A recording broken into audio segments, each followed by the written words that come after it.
د 15 اپریل 1938 د پښتون رسالې نه د فخر افغان باچا خان یو تقریر.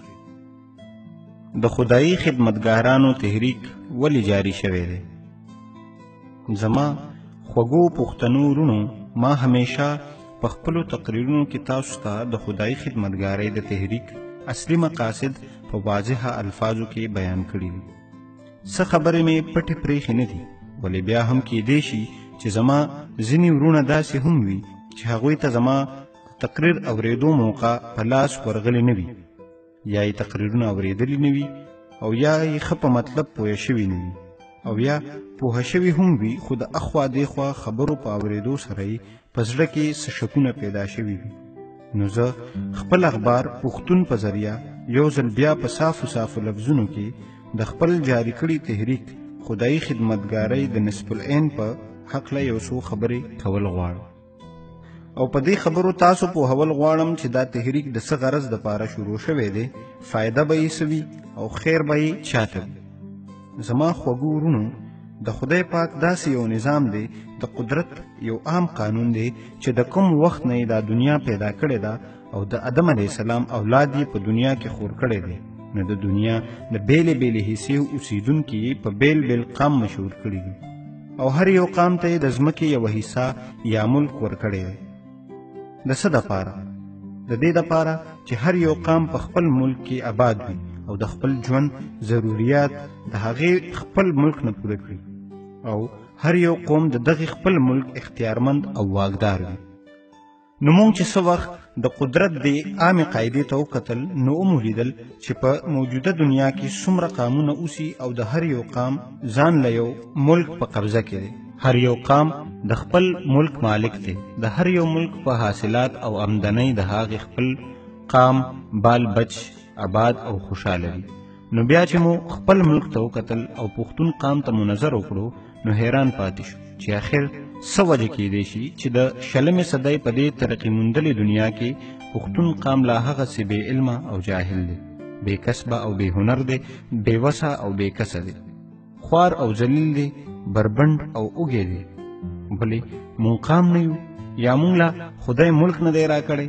مونږ خو وینو چې زمونږ ملک په دنیا کې د ځمکې یوه ډېره آباده او بهترینه ټوکړه ده.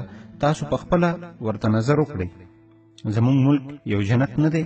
د دنیا کوم نعمتونه نه دي چې هغه په دې ملک کې نه پیدا کیږي؟ کوم څیزونه دي چې هغه دلته نشته؟ نو سره د دې ټولو خبرو بیا پښتون تباه او برباد دی، ذلیل او خوار دی، بچي یې بربنډ او اوږي دي. اخر دا ولې؟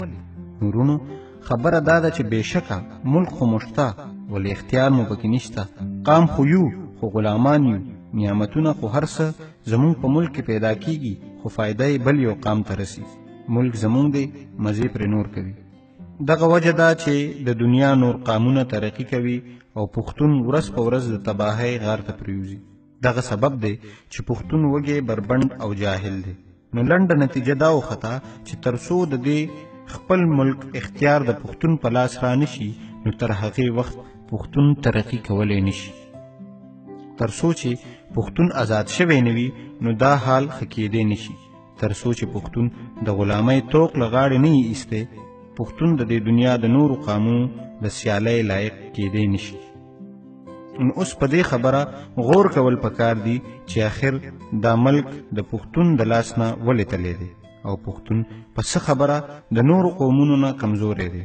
ولې د پښتون 2 لاسه دي، د نورو 4 دي، د پښتون 1 سر دی، د نورو 2 دي؟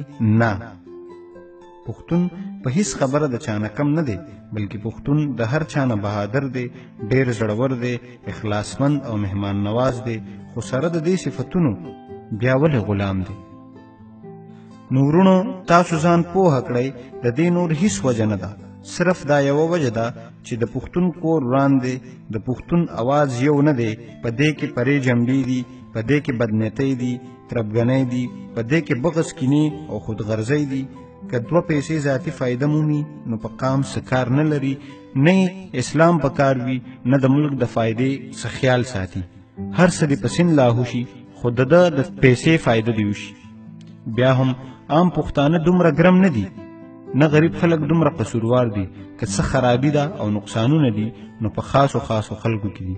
یعنی پوهه او تعلیم یافته خلک زیات د خودغرضۍ نه کار اخلي، بلکې زه خو همیشه په تقریرونو کې وایم چې غریب پښتون خو د ګډو یو ډېر ښه کنډک دی، ولې افسوس دی چې شپون نه لري.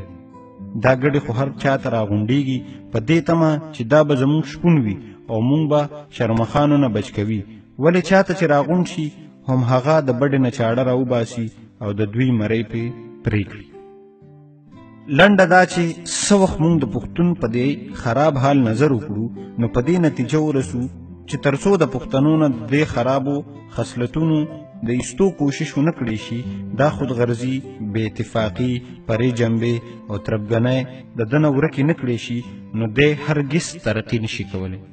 خدای خدمتګارو ورونو، ستاسو میدان د عمل ته راوتل د خدای پاک په خپل پریوتي مخلوق باندې یو لوی رحمت و.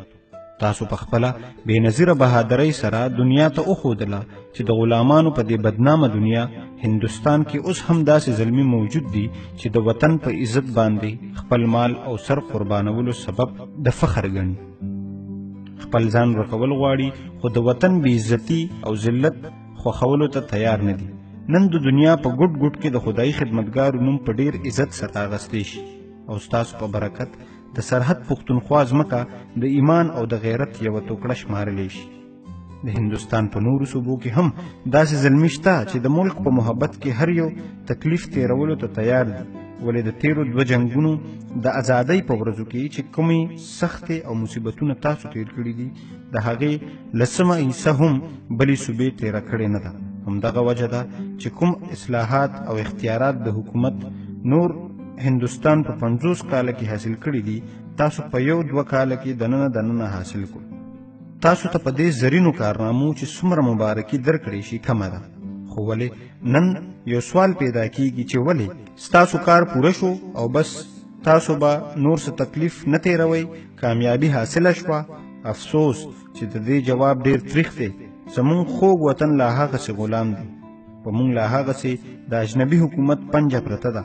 مونږ ته اگر چې څه ناسه اختیار راکړی شوی دی، ولې هغه واک او اختیار چې مونږ پرې د خپل وطن دا خواري غریبي ورکه کړو، په وطن کې د علم او د هنر چینې جاری کړو، بیکاري او بیروزګاري ورکه کړو، د خپل وطن یو اوسیدونکي د حاکم قوم د یو کس سره په طول برابر کړو، تر اوسه مونږ ته حاصل نه دي. د خزانې کنجیانې د انګریزانو سره دي، په غټو غټو نوکرو مقررتیا د ولایت نه کیږي او قانون پاس کېدل د وایسرای او گورنر په منظورۍ موقف دی. نو په داسې حال کې د کوشش نه لاس اخیستل په خپله غلامي به د رضامندۍ اظهار کول وي. نو که چیرې خدای خدمتګارو دا قسم په رښتیا پوره کړی وی چې مونږ به هله آرام کوو چې تر څو مو ملک آزاد کړی نه وي، نو وخت دی چې هر یو خدای خدمتګار د راتلونکي امتحان دپاره بیا تیاری شروع کړي او د بیګل په آواز د جنگ جدوجهد مورچې تلو ته تیار ناست. او ورسره دا خبره ډیره ضروری ده چې هر یو خدای خدمتګار خپل ځان د هغه عیبونو او نقصانونو نه پاک کړي کوم چې د یو خدای خدمتګار د شان خلاف. خدای خدمتګار په ریښتونو مانو خدای خدمتګار جوړ شي، په ځان کې داسې ښه او نیک خویونه پیدا کړي چې د هر خیال سړی د ده په تعریف کولو مجبور شي، او خدای خدمتګاری خوږه ورورولي ته د هر سړي مینه پیدا شي.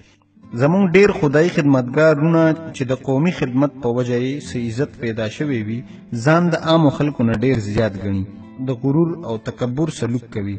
او دا ځینې داسې خدای خدمتګاران به هم وي چې اخلاقي حالت به یې ډیر پریوتی وي، نشې به کوي، غلا جواري به کوي، مونځ او دس به بالکل نه کوي، په لین دین کې به ډیر کوټوالی کوي.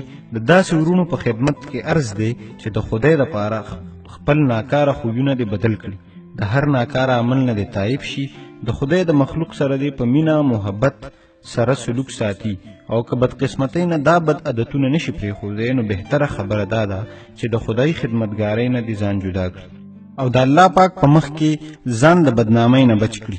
مونږ په دغسې عمل په مخ کې تللی شو او نه د غیر قام د پنج نه ازادي حاصلولی شو. نو هم د دې مطلب د پوره کولو دپاره مونږ د یوې نوې ورورولۍ او نوې عزیزدارۍ بنیاد کېښود او هغې ته مو نوم کېښودو د خدایي خدمتګارۍ تحریک. دا تحریک د 8 کالو نه مونږ شروع کړی دی زمونږ دا کوشش دی چې د هر پښتون غوږ ته مونږ خپل اواز ورسو او پښتانه په دې کې شامل کړو. د دې نوې ورورۍ په ذریعه مونږ دا پښتون قام بیا یو کول غواړو، په دوی کې بیا مینه او محبت پیدا کول غواړو، دی بیا په یو اواز روانول غواړو. زمونږ په دې نوې عزیزدارۍ کې هر یو پښتون که غریب دی، که امیر دی، که خان دی، که ملک دی، که میا دی، که مولا دی، هندو وي که مسلمان وي، په یو شان شریکېدی شي، صرف په یو شرط سره چې د خدایي خدمتګارۍ اصول کم چې مونږ ایښي دي وپېژني او په هغې روانېدو ته تیار وي. بس والسلام.